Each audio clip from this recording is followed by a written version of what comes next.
तो पहचानने में कई बार तकलीफ होती है, तो उसको हम लोग देख लेते हैं। तो पास्ट परफेक्ट टेंस में क्या होगा? Okay, now look at the past perfect tense.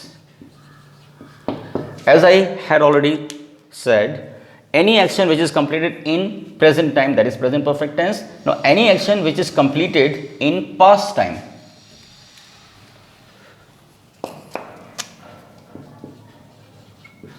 that is called past perfect tense.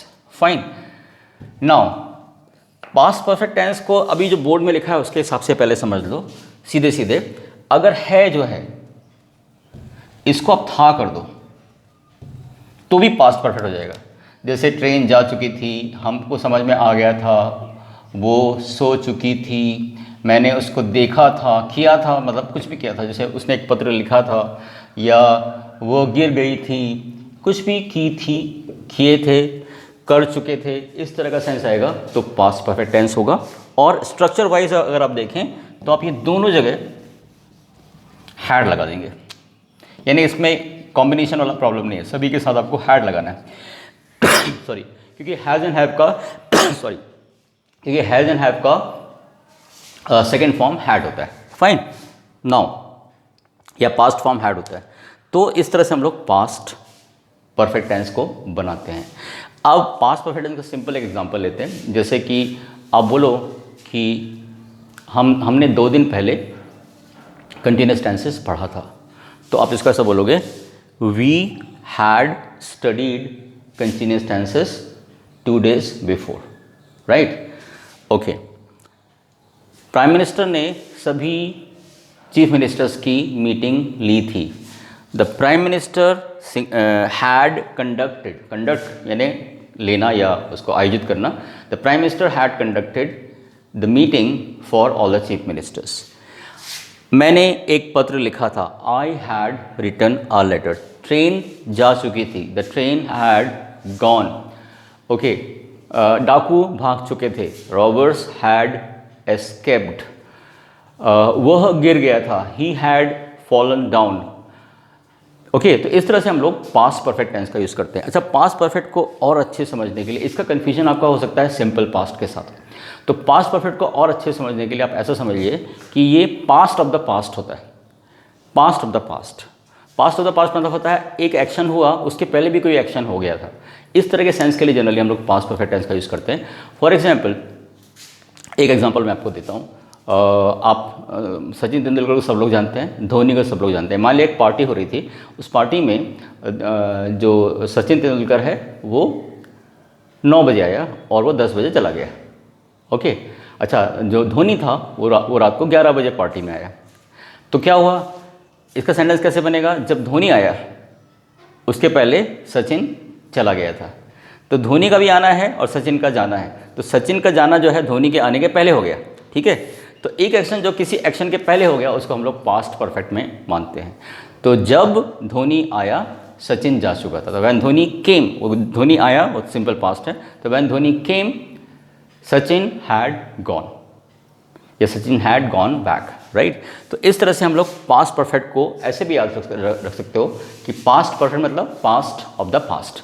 तो this is about past perfect tense. इसके कुछ कॉम्बिनेशंस रहते हैं, यानी सिंपल पास्ट के साथ हम लोग पास्ट परफेक्ट टेंस का बहुत यूज़ करते हैं. जैसे बोलना है कि जब मैं स्कूल पहुंचा तो बेल बज चुकी थी. तो when I reached the school the bell had rung. Okay.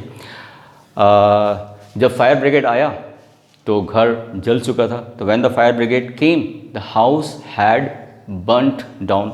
Okay. जब मैं स्कूल पहुंचा फंक्शन स्टार्ट हो चुका था. When I reached the school the function had started.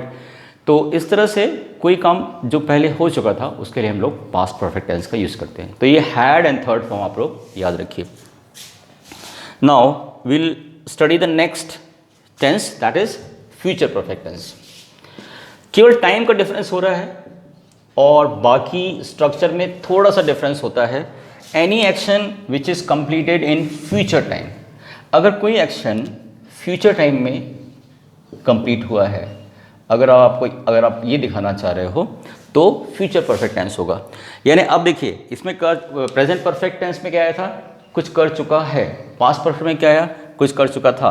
Future perfect में क्या आएगा? कुछ कर चुका। भविष्य में कैसे बोलोगे? कुछ कर चुका होगा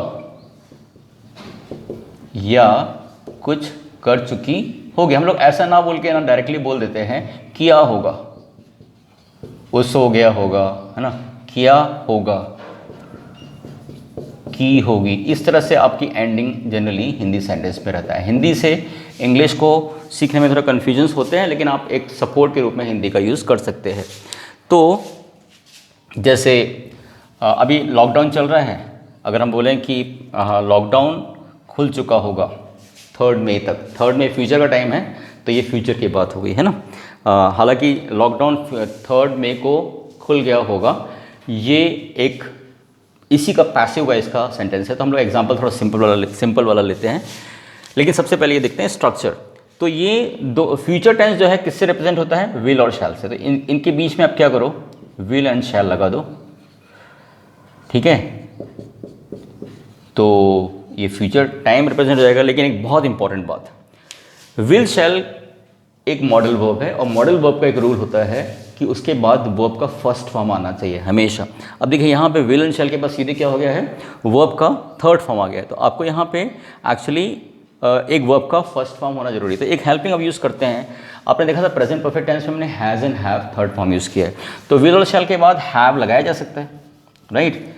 इसीलिए यहाँ पे फ्यूचर परफेक्ट टेंस का जो स्ट्रक्चर बनाया गया वो ऐसा बनाया है कि विल शैल के बीच में एक हैव लग जाता है उसके बाद, और फिर आप वर्ब का थर्ड फॉर्म लगाते हो।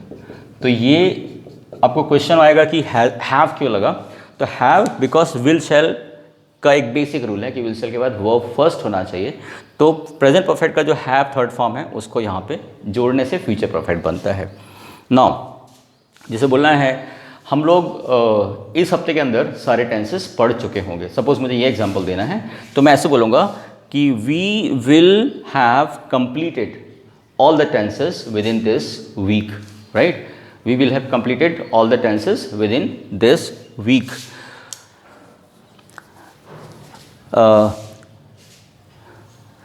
जैसे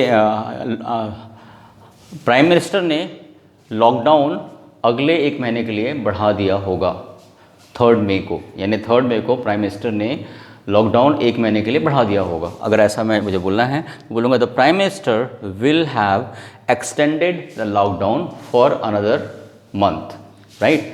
जैसे बोलना है हम 2 दिन के अंदर वहाँ पहुँच चुके होंगे, तो we will have reached there in 2 days time. Future perfect tense के बारे में एक बहुत इंपॉर्टेंट बात आपको ध्यान रखना है कि फ्यूचर परफेक्ट टेंस के साथ सिंपल फ्यूचर टेंस का भी कॉम्बिनेशन होता है। जैसे कि मैं ऐसा बोल सकता हूँ कि बेल बजे उसके पहले मैं स्कूल पहुँच चुका होऊंगा, तो I will have reached the school, यानी मैं स्कूल पहुँच चुका हूँगा बिफोर द बेल रिंग्स, ठीक है। ऐसा सेंटेंस बन सकता है। या जैसे बोलना है कि फायर ब्रिगेड के आने के पहले घर जल चुका होगा, भविष्य की बात कर रहे हैं, तो the house will have burnt down before the fire brigade arrives. So this way we make future perfect tense. तो क्या कॉमन बातें हैं परफेक्ट टेंसेस के बारे में? परफेक्ट टेंस के बारे में पहली बात इंपॉर्टेंट जो ध्यान रखना वो ये है कि कोई काम पूरा होने का सेंस होगा हमेशा, राइट। प्रेजेंट टाइम से कनेक्टेड है तो प्रेजेंट परफेक्ट बोल दीजिए, पास्ट से कनेक्टेड है तो पास्ट परफेक्ट, और फ्यूचर से तो फ्यूचर परफेक्ट, पहला पॉइंट। दूसरा पॉइंट आपको जो याद रखना है, परफेक्ट टेंसेस में हमेशा हम लोग वर्ब का थर्ड फॉर्म यूज़ करते हैं, राइट। तो वर्ब के थर्ड फॉर्म्स आपको याद होने चाहिए। और परफेक्ट टेंसेस के जो स्ट्रक्चर्स हैं उसमें प्रेजेंट टेंस जो है उसमें कॉम्बिनेशन है, आप याद रखिए, हैज़ एंड हैव का। तो इस तरह से आप सारे परफेक्ट टेंसेस के ऊपर अच्छी कमांड कर सकते हैं। तो